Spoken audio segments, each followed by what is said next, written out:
Bonjour, mesdames et messieurs, bon réveil et bienvenue dans cette édition. Un conseil des ministres s'est tenu hier mercredi au palais présidentiel sous la présidence du chef de l'État, le président Alassane Ouattara. Au titre des mesures prises par le conseil, deux importantes décisions visant à mettre de l'ordre dans le secteur des transports. De même, un nouveau décret a été pris pour fixer l'organisation et le fonctionnement du Burida, le Bureau ivoirien des droits d'auteur, dans l'objectif de mettre fin aux plaintes récurrentes au sein de cette maison des artistes. La première dame de Côte d'Ivoire, Dominique Ouattara, a elle, de son côté, lancé la 4e édition de la caravane ophtalmologique de soins et de consultation des enfants de 0 à 15 ans. Objectif: apporter des soins à 10 000 enfants. L'étape d'Anyama se déroule du 22 au 24 avril. La suite dans nos éditions à venir. Bonne performance des douanes ivoiriennes sur un objectif de recette de 370 milliards de francs CFA. Attendu à fin mars 2015, les agents des douanes ont collecté 391 milliards de francs CFA, soit une plus-value de 21 milliards et demi de nos francs. Ces chiffres ont été communiqués hier mercredi à la presse par le directeur des douanes, le colonel-major Issa Koulibaly. On en parle avec Francis Boifou. Premier trimestre 2015. Objectif de recette atteint, affirme le directeur général des douanes, le colonel-major Issa Koulibaly. Nous avons, à fin mars, réalisé 391,6 milliards sur un objectif trimestriel de 370,1 milliards, soit à ce stade une plus-value de 21,5 milliards par rapport aux objectifs. Les facteurs qui peuvent expliquer ces résultats. Nous avons d'abord bénéficié de la baisse des cours du pétrole, l'ouverture des bureaux frontières. Nous avons aussi renforcé les contrôles. Beaucoup d'acquis, certes, mais de nombreux défis restent à relever pour collecter 319 milliards de francs CFA, représentant l'objectif de recette les 3 mois à venir. Il nous faut absolument continuer à réhabiliter l'ensemble de nos bureaux frontières. 6 scanners, dont un à Abidjan, un à San Pedro et les autres alignés aux bureaux frontières. La lagune Abi, qui part d'Assini et qui aboutit à Noé. Vous avez là une véritable autoroute de la fraude et nous sommes handicapés par le fait que nous n'avons pas de moyens de navigation adaptés. À cette rencontre avec la presse nationale et internationale, les autorités douanières ont invité les agents à redoubler de vigilance et d'efforts pour financer le budget de l'État. La part des douanes dans ce budget s'élève à 1404,7 milliards de francs CFA. La Côte d'Ivoire envisage de rejoindre le projet des centres d'excellence africains qui est actuellement mis en œuvre par certains gouvernements de la sous-région. Ces centres visent à former des jeunes diplômés dans les filières de choix, des domaines spécifiques de la statistique, de l'expertise comptable et des sciences. Pour la mise en œuvre de ce projet, un atelier d'information a eu lieu hier mercredi. Objectif: créer une plateforme d'échange entre les organisateurs et les différentes parties prenantes de l'enseignement supérieur en Côte d'Ivoire. On en parle avec Grace Kando. Promouvoir la spécialisation dans les domaines de priorité régionale devant permettre de relever les défis de développement et de renforcer les capacités des institutions d'enseignement supérieur. C'est ce à quoi veut aboutir le gouvernement ivoirien. Pour ce faire, il envisage de créer des centres d'excellence. Un projet qui verra le jour grâce à l'appui de la Banque mondiale. Les centres d'excellence, c'est une initiative de la Banque mondiale qui a été lancée il y a quelques années de cela pour favoriser l'émergence d'institutions d'enseignement supérieur spécialisées, offrant une formation de qualité avec une vocation régionale. Nous pouvons accueillir à la fois des professeurs d'enseignement supérieur des pays des autres pays membres, mais également des étudiants des différents pays. J'exhorte les institutions d'enseignement supérieur à faire des propositions pertinentes en vue d'obtenir le label Centre d'excellence africain.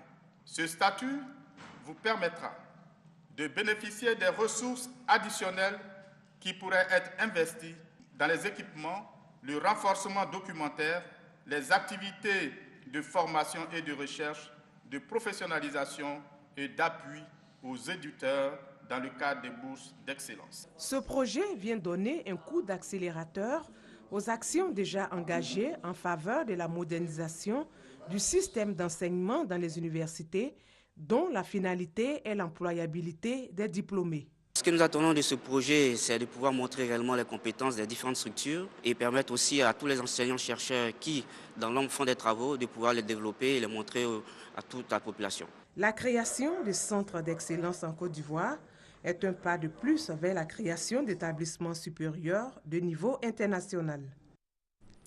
Reportage signé Zénab Diarasouba et Grace Kando.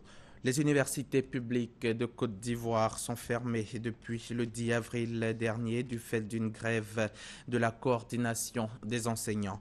Une situation à laquelle les autorités tentent d'apporter une solution, mais la situation perdure. Les étudiants de la faculté de droit de l'université Félix Houphouët-Boigny de Cocody, par la voix de leurs délégués, ont produit hier une déclaration pour non seulement marquer leur indignation, mais aussi implorer le président de la République pour qu'il s'imprègne, pour qu'il s'implique davantage dans la recherche d'une solution à ce problème. Herman Niamien Guillaume Zéré.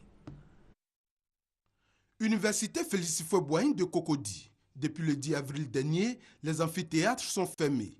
Ici, comme dans toutes les universités publiques de Côte d'Ivoire, la CNEC, la Coordination nationale des enseignants et chercheurs du supérieur, est en grève.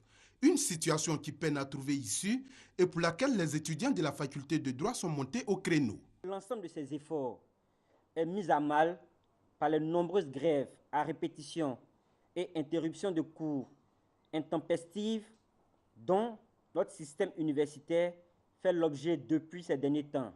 Cette grève, qui ne semble trouver d'issue adéquate, est en train de réduire les espérances, mais aussi développer en nous la psychose d'une année universitaire gâchée et perdue d'avance. Pour ces étudiants, la solution du problème demeure dans le consensus et l'implication des hautes autorités. C'est pourquoi ils en appellent à la bonne volonté du chef de l'État. Déjà victime de 2 années blanches, en 2010 et 2012, nous implorons la clémence du chef de l'État, son Excellence Alassane Ouattara, afin de nous permettre d'échapper une fois de plus à un tel sort, en l'invitant à se pencher au plus près sur les maux qui minent encore nos universités. Kandia Camara, la ministre de l'Éducation nationale et de l'enseignement technique, informe les candidats au concours direct d'entrée dans les CAFOP, Centre d'animation et de formation pédagogique, session 2015, que les épreuves écrites initialement prévues pour le samedi 25 avril sont reportées au dimanche 26 avril 2015 à partir de 7h30 dans les différents centres prévus. Comment améliorer les services climatologiques dans les États africains? La question est au centre de la 19e session ordinaire de l'ACMAD, le conseil d'administration du Centre africain pour les applications de la météorologie au développement. Les temps forts de l'ouverture des travaux de cette session avec notre reporter Parga Sorokone. La météorologie permet la prévision du temps à court, moyen et long terme, l'alerte des populations et des décideurs sur les phénomènes météo extrêmes des grandes catastrophes naturelles. Elle assure la sécurité des personnes et des biens. Pour les services météorologiques, donc, la météorologie doit être au centre de toute activité. Les directeurs des services météorologiques et partenaires, membres du conseil d'administration du Centre africain pour les applications de la météorologie au développement, ACMAD, se sont réunis en Côte d'Ivoire. Objectif, contribuer à l'amélioration des services climatologiques. Aucun pays n'est à l'écart des phénomènes climatiques à fort impact. Donc il nous faut au niveau africain bâtir une synergie pour faire en sorte que les services météorologiques et hydrologiques nationaux, que les centres climatologiques régionaux soient à la hauteur pour fournir des informations d'aide à la décision à tous les acteurs de développement. Cette rencontre qui s'inscrit dans le cadre de la 19e session ordinaire du conseil d'administration de l'ACMAD bénéficie du soutien du directeur général de la société d'exploitation et de développement aéroportuaire, aéronautique et météorologique de Côte d'Ivoire, Sodexam. Il est important qu'une action plus dynamique soit orientée donc vers cette science. Des grandes résolutions sortiront donc de ces assises et que les rencontres qui ont lieu donc en Côte d'Ivoire seront le déclenchement d'un nouveau départ pour la météo en Afrique. Rappelons que la dernière session du conseil d'administration de l'ACMAD s'est tenue à Praia, au Cap-Vert.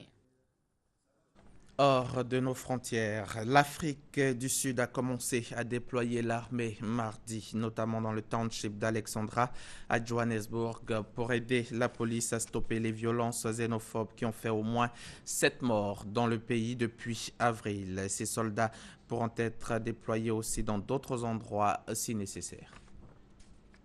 La mobilisation exceptionnelle de l'armée est le dernier recours, a déclaré la ministre de la Défense d'Afrique du Sud, Nosiviwe Mapisa Nkwakula. C'est la décision prise par le gouvernement sud-africain pour faire face aux violences xénophobes qui s'intensifient chaque jour et qui ont fait officiellement 7 morts et des milliers de déplacés depuis 2 semaines. Les étrangers sont accusés par certaines populations et quelques responsables politiques de résider illégalement dans le pays et de mener des activités au détriment des commerçants locaux. Pays de plus de 50 millions d'habitants, l'Afrique du Sud compterait environ 5 millions d'immigrés originaires pour la plupart d'Afrique australe, de la Corne de l'Afrique et du sous-continent indien. Le taux de chômage s'élève à 25% et avoisine même les 40% chez les jeunes. En mai 2008, au paroxysme de la violence xénophobe qui avait fait 62 morts, l'armée avait été également déployée dans les townships pour rétablir l'ordre.